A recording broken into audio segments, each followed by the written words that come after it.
Hello guys. Nakita niyo na guys, nagihan guys. Amin yan nagihan pa kadto sa Mount Ararat. Arayat. Hello guys. Don't forget to shout out. Pinukdusan mangudlay ng formalaki na TikTok. Ano wala naging tuklo sa mangudo? Andyan guys, andito kami sa pinakadulo ng Malanghang Pag-ibig.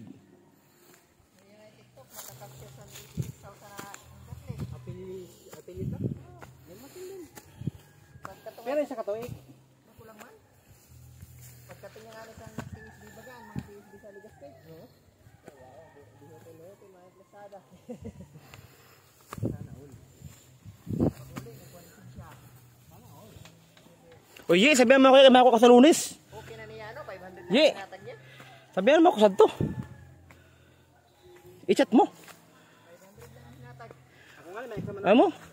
Sabi ko dapat dagdagan nyo kay Kaloy Bas ito dapat damo na nagaturunga. Tagaan ko si Bisan sa Kalibo. Basta ayos lang ninda. Inan pati 4 wheels na. Lisensya. Namabakal akong bako. Pisti nga pagkakapoy.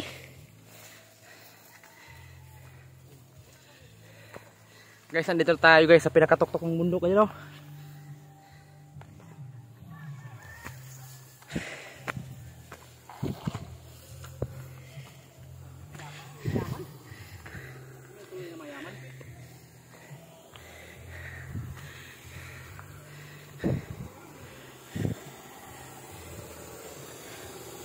Guys, itong tinatawag guys na bulmilan. Oh. Yan ang tinatawag na bulmilan. Ka-Alex. Ang kaayi. 8. Pala guys. Hello guys. Sa panahon ngayon, dapat mag-discard ka sa buhay. Kahit wala kang matatak na trabaho, pero pag mag-discard ka, payapa ang buhay mo. Kaya ngayon, dito kami ngayon sa Kinabayaw. Bayaw bang tawag sa? Bayaw? Bilas Bayaw. Basta kaya Bilas. Oh, ayan. Bulmilan yan guys.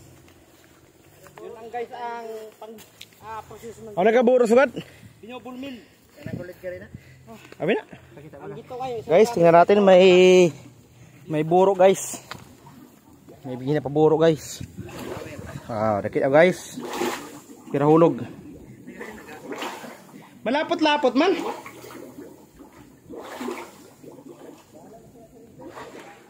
Oh, yun, nakita nyo guys.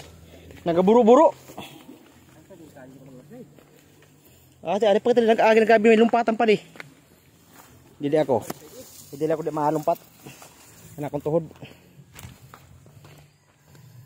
Landscaping baga sugad. Nalapot. Dili ay bilat na.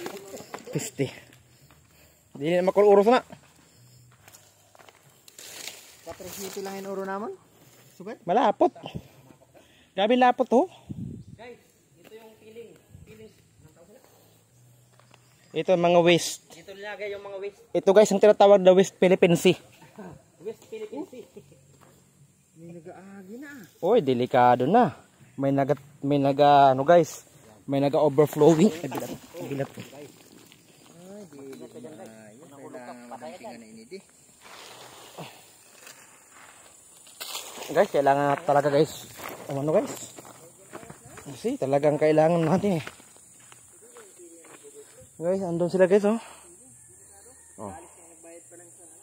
Oh, ngayon, gagawin natin